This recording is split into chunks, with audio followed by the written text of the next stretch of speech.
funny. This came across my timeline earlier today. Somebody tweeted out, how did this win Game of the Year in 2003? And they're talking about Madden 2004.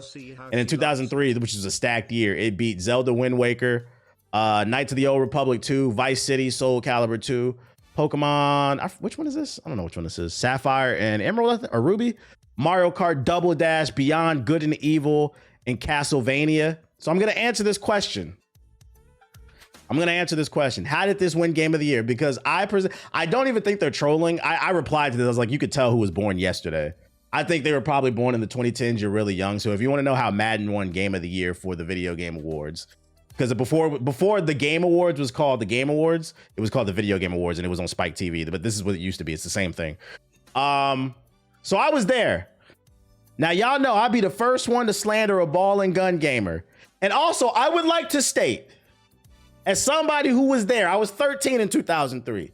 I want to say I don't agree with Madden winning this year, but I will say, a matter of fact, I'd probably say I'd probably pick Soul Calibur too. A lot of people would probably pick Vice City or KOTOR, Double Dash as well. I don't play any of these games. So I want to state first and forehand, I'm not saying I agree Madden was the best game of 2003. I would have picked Soul Calibur too. That shit had me in a chokehold.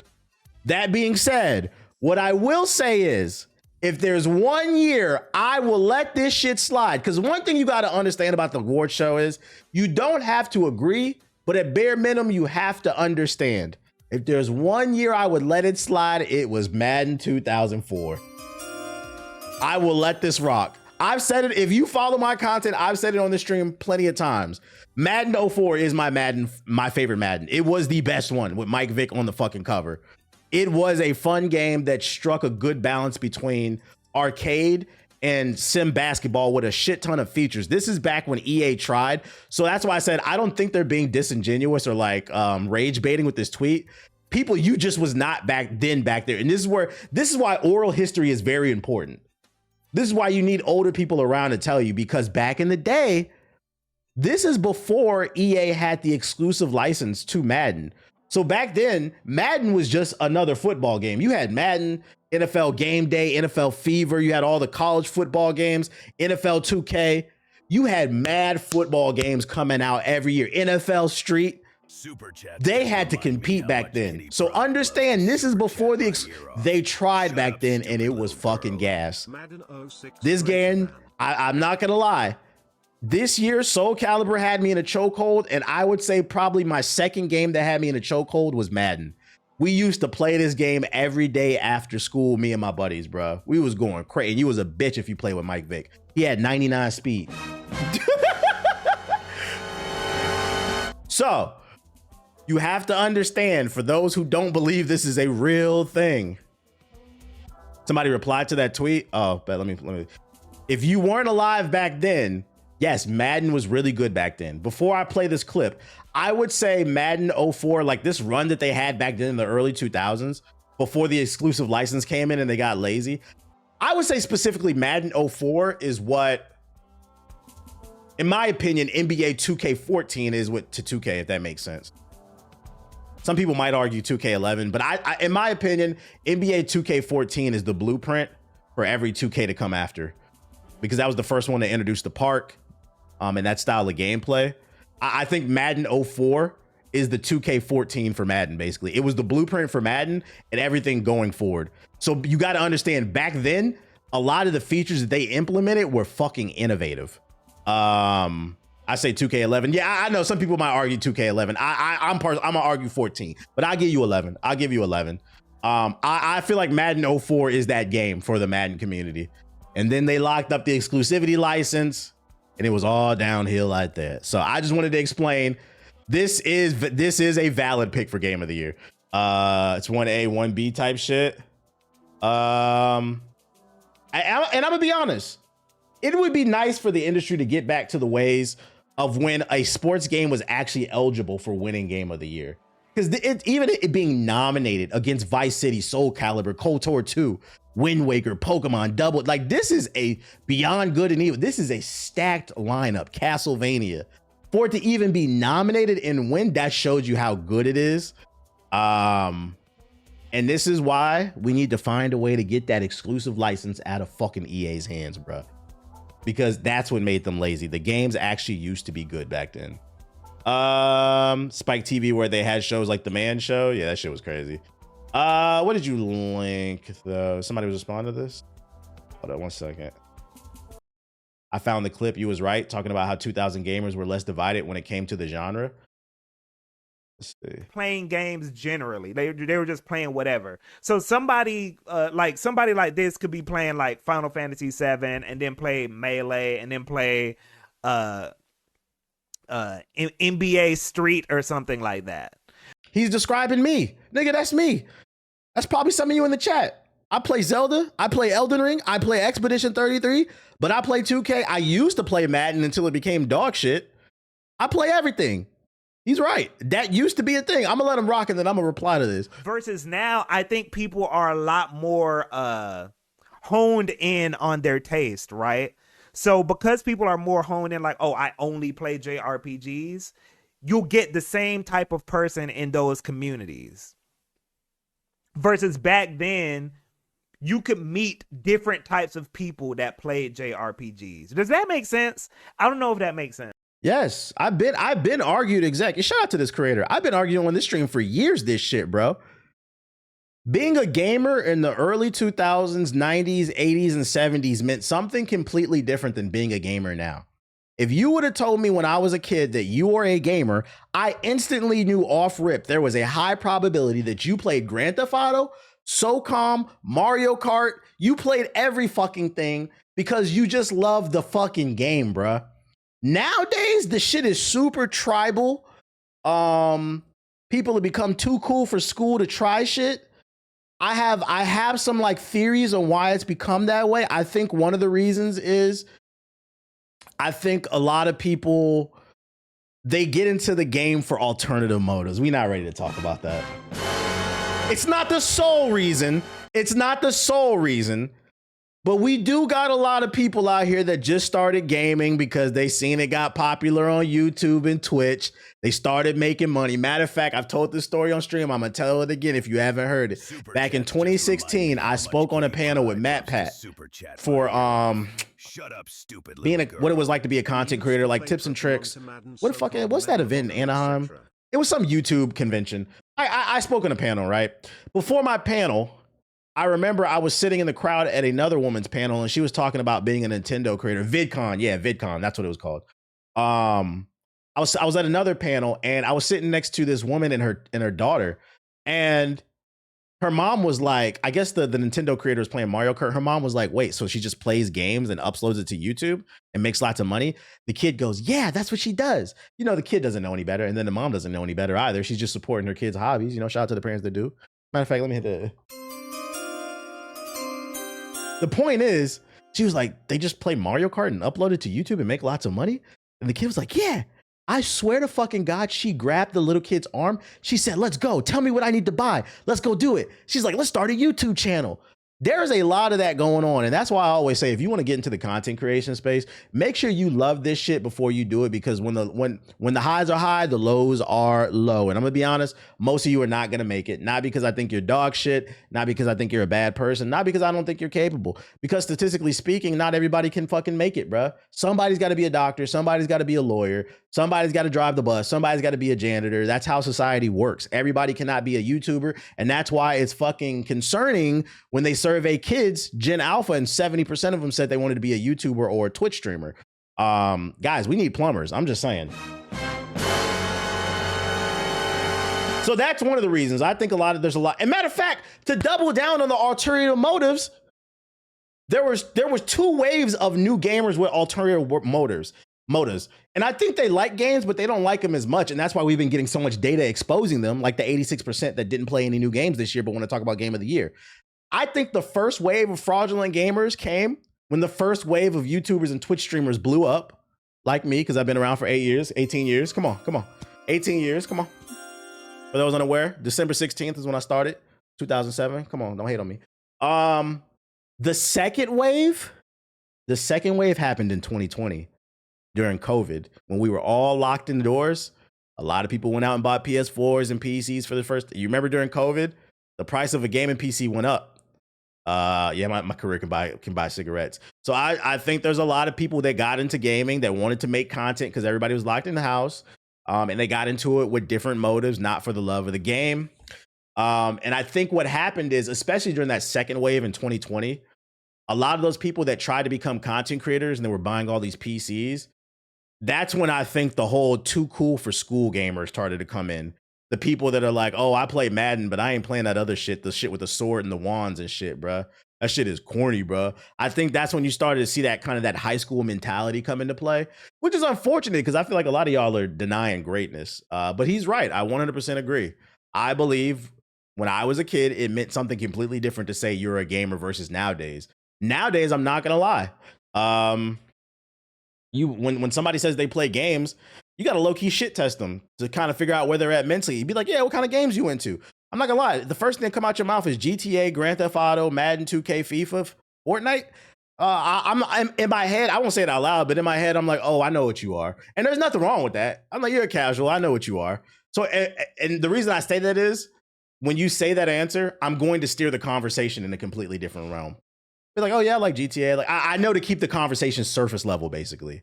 I remember that shit happened to me one time in real life when I was hanging out. This was an ex that I had, and it was me, her homegirl, and then her homegirl's boyfriend. And he was a mechanic. And he was like, I can't believe people get paid to play games and shit like that.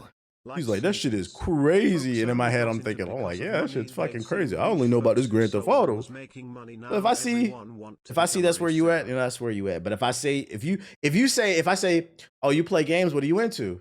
And they say something like, oh, I love Skyrim. I already know. I'm like, okay, I know what you are. I like Skyrim. All right, well, you play a lot of different games. Why not introduce them into more to refine their taste? I mean, that's what I do over here. Because to be fair, there's no curiosity. It's a shame. Yeah, sort of. Me personally, I do try to refine people's tastes. I always say that on stream. I literally said that the other day. All the people that are like talking shit about Expedition 33 that haven't tried it, the ones that are open-minded, kudos to them. And also, like, try to do your best. You got to do your part. But then it's like on the flip side, you only can do so much. You can only lead the horse to the water, right? I'm not gonna beg anybody to play no fucking game, bro. I just wish y'all would shut the fuck up when it comes to when we talking about these game awards and shit like that. So, like, me personally, I always recommend games. Definitely do your part in your friend group, but you can't force nobody to play shit. Some people are just hard. I call them digital block huggers. That's what they are. They hug the block in real life and they hug the block in the game. They don't want to try nothing new. So we're gonna keep the conversation casual. What was the game that changed gaming for you? That changed gaming? What do you mean by it changed gaming? I don't think there was like a specific game that like, oh, that changed gaming. Like that. Are you saying like made me fall in love with games? I was in love from like the get-go. So like there's no one particular game, I think. New here, I just installed Expedition 33 yesterday, and so far the game is dope. Genshin Impact changed gaming. Are you yeah, shut the fuck up. Are you talking about from like a design standpoint? Or are you talking about just like what inspired me type shit? Shout out to this creator though. I agree. By change gaming, I mean opened your horizons and opened you up to something you never thought you'd be into. Oh, there was never a game that opened my mind into other stuff. I've always been an open-minded person. That's just who I am. That's a character thing. It has nothing to do with I started off with Mario and the Duck Hunt, played Ninja Turtles and the Chuck E. Cheese, the cabinet. Shit, played a lot of Street Fighter too. Like, I just like games. I've always been an open-minded person. That's not even like games either. Like, I'll hear you out. My stance on anything when it comes to conversations is, as long as you are arguing from a genuine standpoint, I'll hear you out. People don't be arguing from disingenuous shit, bro. But nah, there was never a game that like opened my mind. I always just like gaming as a whole. The only thing that I'm not a big fan of is RTSs. And even still, every once in a while, there might be an RTS that I like. What about speedrunner games? I like that game Speedrunners. But a bit of my coworker said no one played Expedition 33. Then I told him it sold 6 million. Then he said, what were the sales in America? Just moving the goalpost for no reason. See? And that's what I mean when I say you can lead them to the water, but some people don't want to drink the water because now he's trying to shift the conversation. Like, bro, it sold 6 million. What are you talking about? And make sure you tell him it was on Game Pass. Were you holding the block at your local arcade, cooking motherfuckers in Street Fighter? Nah. I wasn't old enough. I'm old, but I'm not that old, Chad. God damn. I played Street Fighter on Super Nintendo, nigga. I missed the arcade because you gotta remember back in the day, fighting games used to come out in the arcade, and then like a year or two later it would come to console. So like I missed the arcade era of playing Street Fighter 2. I wasn't in the arcade. I was too young. I was playing it at the crib in fucking only Super Nintendo. I did in the arcade. I did play a lot of Marvel versus Capcom, X-Men versus Street Fighter, and then what was that samurai game? That shit was gas too. Y'all know what I'm talking about? The samurai with the black and white outfit with the zigzags on it. That game was fire too. I played a lot of that in the arcade. Marvel vs. Capcom 2, I played a whole lot of. What was that samurai game? Is it Samurai Showdown? Yeah, with this dude, yeah. I played this in the arcade a lot. We had a couple arcade cabinets in the YMCA that I used to go to after school, like in middle school. You know, we had to bring the quarters and run it. This is an underrated fighter because you could like insta kill people. Marvel vs. Capcom is fire. X-Men vs. Street Fighter, Marvel vs. Capcom 2. I was on all that shit. You ever played Melty Bud? Nah, I'm not gonna lie, that shit mad nerdy. Let me stop. I just never had the interest in it. King of Fighters. I never could get into King of Fighters. I played a bunch of different ones, but I could just never get into it. I like some of the characters in it, but it never hit for me like that. No, we ain't playing no Nin Impact, nigga. Nobody's playing Nin Impact. Teenage Mutant Ninja Turtles, Battletoads, the Simpsons arcade. I played a lot of the Simpsons arcade too. Hold up one second. What did you link? Fallout Season 2 is certified with a 97% rotten. Ooh, woo. What's my favorite open world game? Does Mass Effect, does it classify as an open world game? I feel like it's more hubs. But then when you land on the planets, it's kind of open world. Not really. It's like semi-open world. I don't know if I would count that. I wouldn't count. Yeah, I don't know if I would count that. Maybe Assassin's Creed 2 Brotherhood. Does Ocarina of Time count as an open world game?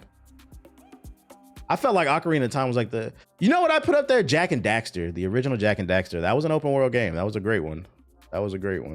Star Wars Outlaws. Fuck out of here, nigga.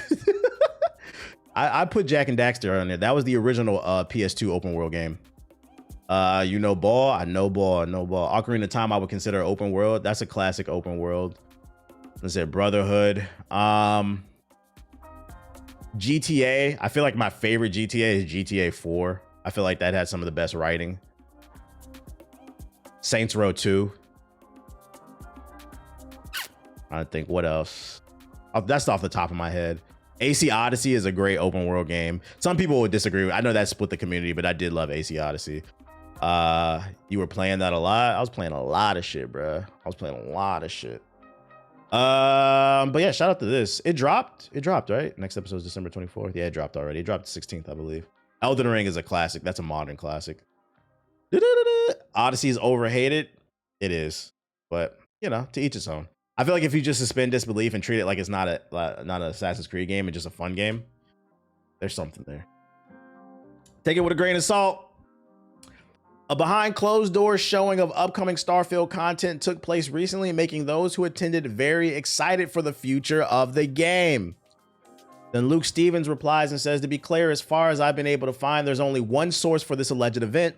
The claim is it was behind closed doors where they showed the 2.0 version of Starfield, but no one was required to sign an NDA, despite no one else is talking about it, and there's no specifics on what was shown. Maybe it did happen, but I would take this with a massive border of salt at the moment. Let's act like it's real for a second, especially because this is coming from the Starfield news account. This shit is not even verified. Just a fan account. You can tweet out. This is my problem with Elon's Twitter. You can just tweet out anything. But let's entertain it and act like it's real for a second.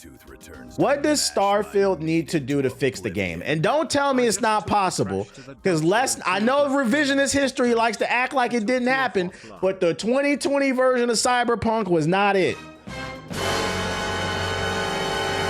If Cyberpunk can do it, if No Man's Sky can do it, any game can fix itself.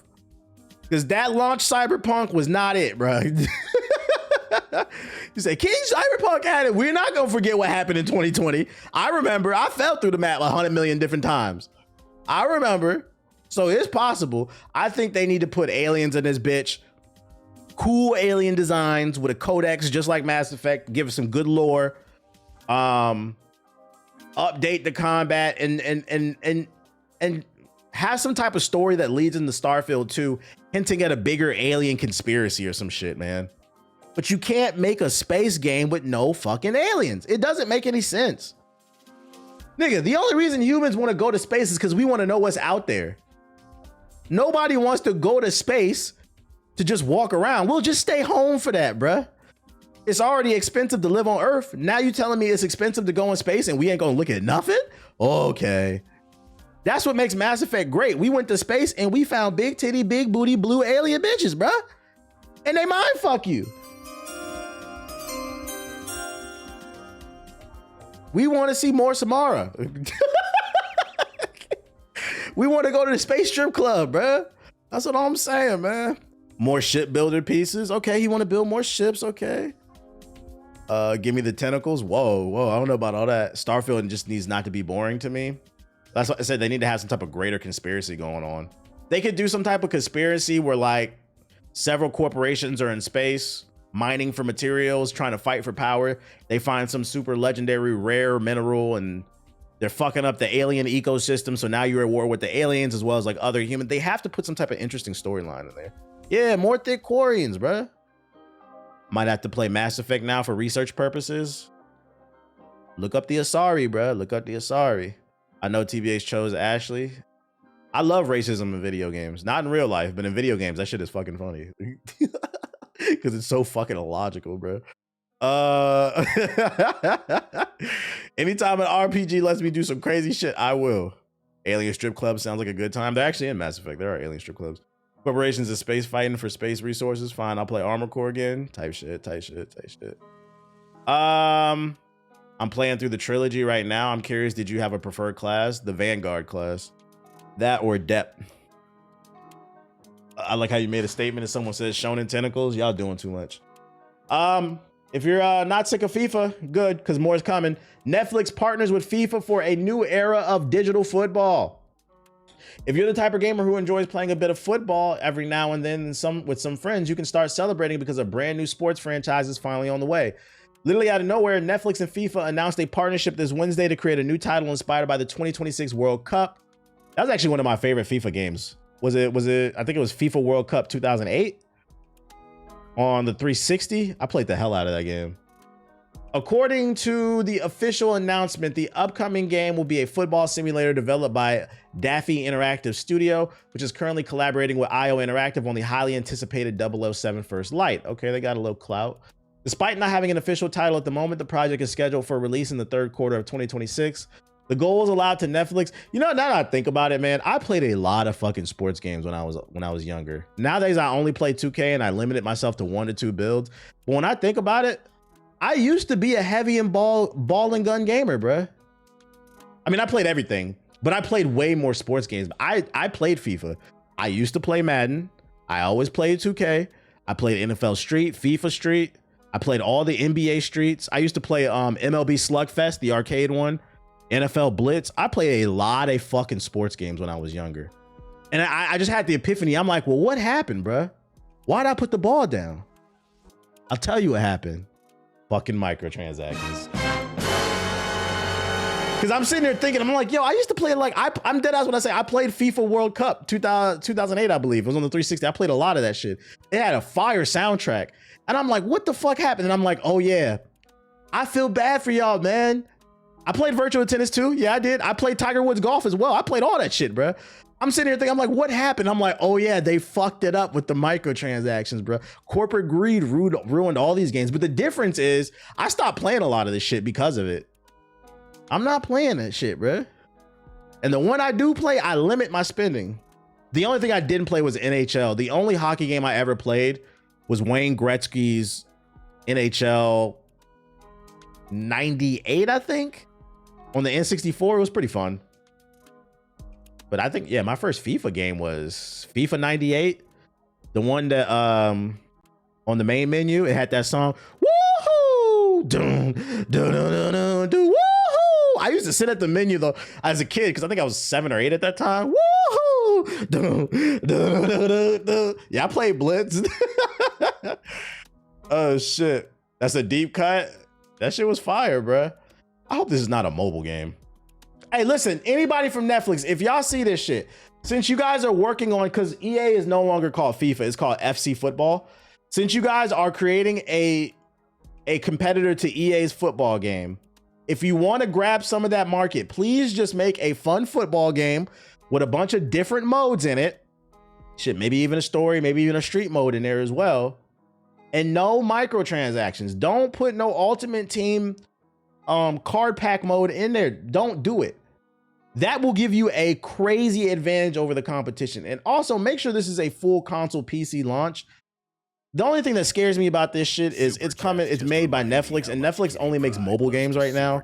And there is a FIFA and like Madden MOBA, so like mobile. So I can see a world where this is only a mobile game. Make it a full game. NBA Live 06. I used to play NBA Live. Yeah. NBA Live is the only video game to ever win. I think to ever go platinum, I think. Sell 1 million copies of its soundtrack. I forget which NBA Live it was. Nah, Netflix is gonna kill FIFA. Well, FIFA's the one that got in bed with them. All the active sports. Yeah, Tony Hawk, SSX, all that shit. Aggressive Inline. I remember that one. I didn't play it, but I remember that shit. So yeah, it's coming. If anybody is in the football market looking for something different. And then last but not least, Fallout may be influenced by the television show. It was the 2003 game. Okay. Fallout is one of those games. Fallout 5 is one of those games currently in the works at Bethesda Studios. It's still years away from release, but now Bethesda's boss Todd Howard has shared a small update about it. He told the BBC, I'm so immature. You know, the other night I seen a TikTok. This dude was like, he was bitching about how BBC fell off. Their journalism lacks integrity now. They're caving to like political forces, basically. But it was just like, I understood what he was saying, but it was so funny, bro. Because he was just like, he's like, the BBC is not the same. He's like, I used to watch. He's like, I love the BBC every night. I used to be all over the BBC. But he's like, the BBC is changing on us. I was like, bro, can we get a different name for this network? Yeah, the whole time I'm watching the clip, I'm like, pause, nigga. Like, the BBC is just not as good anymore. I'm like, whoa. I instantly went to the comment section. The comment section was just clowning him the entire time. I'm like, bruh. But anyways, the BBC that Fallout 5 will be influenced in part by a popular Prime Video Fallout TV show. In short, yes, he said, Fallout 5 will be existing in a world where the series and events of the show happened or are happening, and we're taking that into account. Fallout 76 has also been influenced by the TV show and is getting new content based on the show, including Walter Walgen's character, the Ghoul. The game is free to play. Yo, they are really trying hard to get us on Fallout 76. We're not playing that shit. So basically, if you're not watching the show, watch it, because don't be surprised if a character from the show shows up. BBC ain't hitting like it is. It ain't hitting like it did, bro. I should have saved that video to show y'all. That shit had me fucking dying, bro. The broadcast channel was the first show. It's too big to ignore. It's too big to ignore. It was funny because he said that specifically, I believe. He's like, the BBC is just not as big anymore. I'm like, bro. Like, I know what you mean, but I'm fucking immature. I don't care how old I get. That shit's gonna be fucking funny to me, dude. Let me see if there's anything in the sub box. I gotta switch my account. BBC is caving to corporations like the media company. Yeah, I didn't even know that, but yeah, apparently over in Europe, the BBC is caving like a lot of networks in the US, basically. And that's what he was saying. But it was just the way he was saying it was fucking funny. Surf Punk, we looked at that yesterday. Invincible Versus, we already saw that with Tierra Whack. What the hell is that trailer? Yo, shout out to Jonathan Henry with the $2 super chat. He said, we getting a Call of Duty Fallout crossover. Is that real, or are you making that up? What about an X-Defiant Call of Duty crossover? That's when you know the Fallout is real. Myco Punk. Playing a new game. Rematch Season 2. Yo, that game, let me look at the Season 2 trailer. That game kind of fell off a cliff. I remember people super hyping that shit up. RAM prices. Naraka Blade. Stream end of the year wrap up exposes the gaming community. There go JG yapping. Adults can't read. Average reading level is 6th grade. It is 6th grade. Mega Man Star Force Legacy Collection. All right, there's really not any trailers. The COD Fallout crossover is real? Really? COD Fallout cross. They got a trailer for this shit. It is. What the fuck? Call of Duty is crossing over with the Fallout TV show in season 1 Reloaded. That's what's gonna bring people back. This is funny because like I play Call of Duty and I play Fallout, but if I had to bet a paycheck, I'd say the average Call of Duty fan has never played a Fallout. So this is a weird collaboration. Like this is one of those games. What did we talk about earlier? There's a lot of too cool for school ass gamers. That Fallout shit is corny, bro. Season 1 of Black Ops 7 and Warzone is currently underway, and now Activision has announced Call of Duty's crossover with Amazon Prime's TV show. Activision released a brief teaser clip of Black Ops 7 and Warzone to reveal the operator skins for this upcoming crossover. While you can't see the full details of the skins, the silhouettes clearly hint at operators for Lucy, the Ghoul, Maximus, and his power armor. Is this it right here?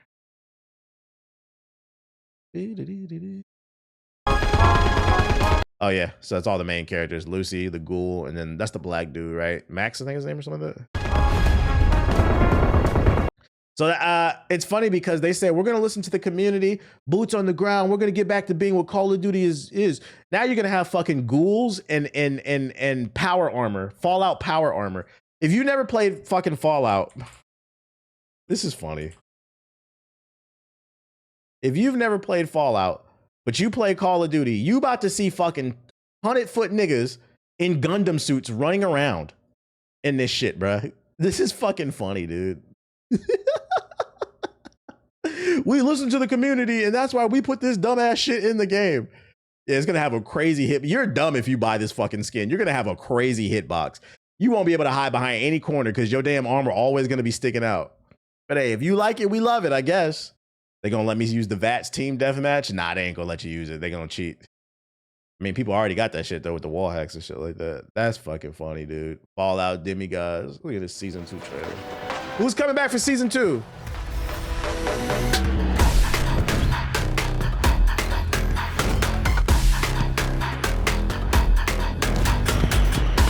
Back. It's back.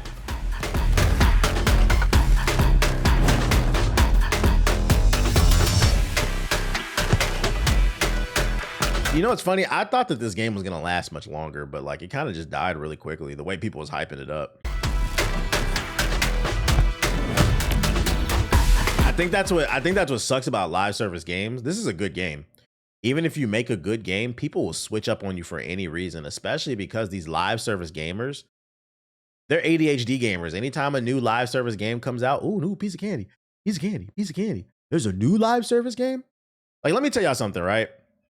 All them niggas that made fun of High Guard, saying it looks like Concord 2.0, for the simple fact that it's free to play, I know for a fact a lot of you will be on it, and don't say you won't because you play Where the Wind Meets. That game's mid. That game is mid as fuck, but you hyped it up because it's free. And I'm not saying it'll stick the landing and it'll stay the test of time, but don't be surprised if opening weekend we've had hundreds of thousands of players because it's free and niggas love free shit. And that's what it is, a bunch of charcuterie gamers, bro, charcuterie board gamers.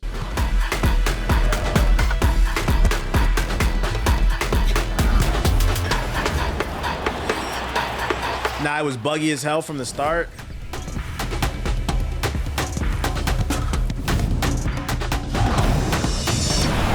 New game modes?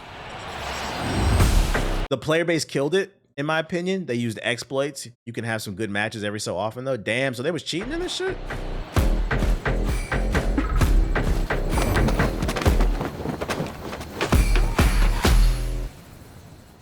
Hell yeah, Where Wind Meets is definitely mid.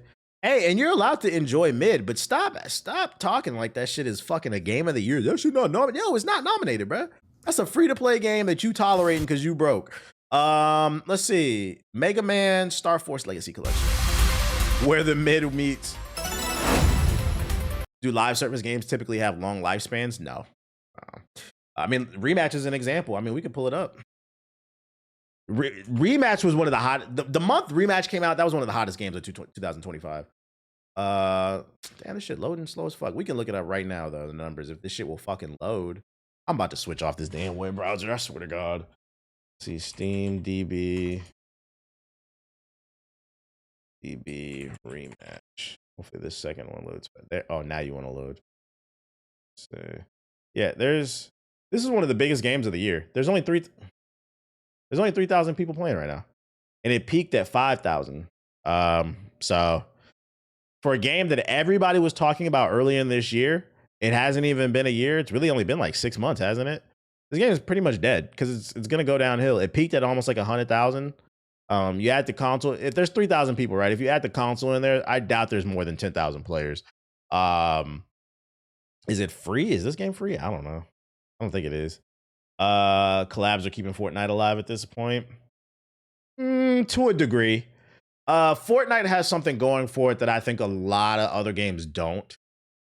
Fortnite benefited from the fact that it came out at the right time. Right place, right time. That's when BRs were starting to peak. There was a lot of little kids that just got their brand new console, and then COVID hit in 2020. It was just the right storm. A lot of people were stuck in the house. So I think one of the reasons why Fortnite has not fallen off is it benefits from the fact that there are a lot of little kids that grew up during that COVID era. They're now either teenagers or young adults, and they have an emotional connection to this game. Y'all don't want to talk about it, but I genuinely think it's an emotional connection.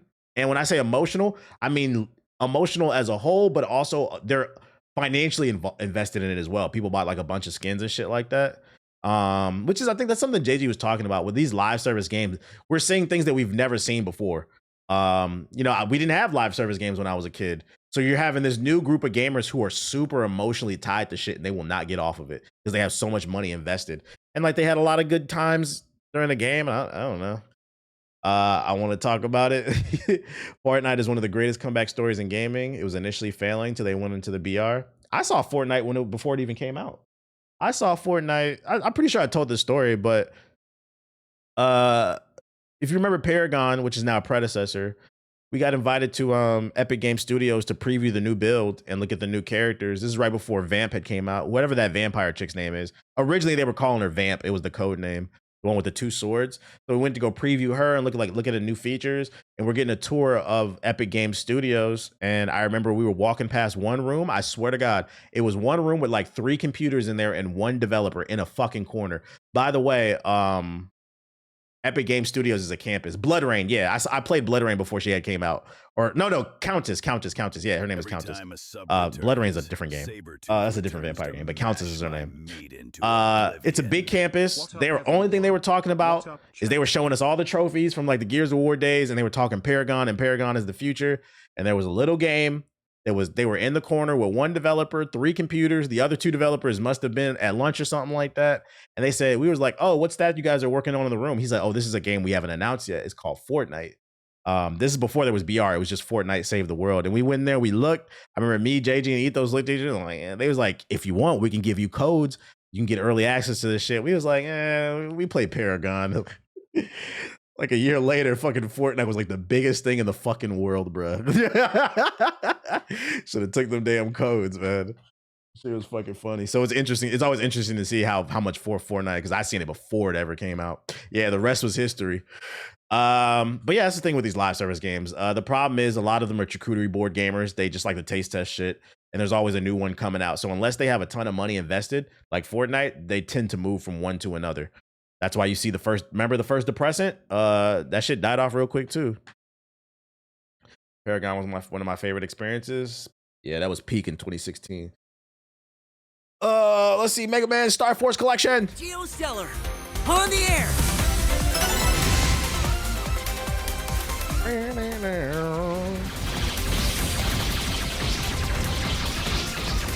So this one was like Battle Network, but with 3D graphics. Remember LA Noire? Yeah, I know that game. I didn't play it, but I know it. First Depression was so ass they did AI game. I'm telling you, free-to-play gamers are some of the most annoying fucking niggas on earth, bro. Because they swear everything they play is great. And yeah, I'm a dog walk, y'all. I remember when the First Depressing came out, a lot of you in the chat were like, you gotta stream this shit. This one's next. And I said, I'm not playing that shit. Ain't nothing but defend the computer missions and boobs. That's why y'all like that shit. And ain't none of you niggas playing that shit, bro. I know I sound like an asshole at the time, but I can usually predict shit. I can use that. That game was not it, bro. If you want to play a good looter shooter, pay $40 and buy Remnant. Matter of fact, you could probably get it for 10 nowadays. Probably get it on sale. Play Remnant 2. That's a good looter shooter. That shit, yeah, was a gooner shooter.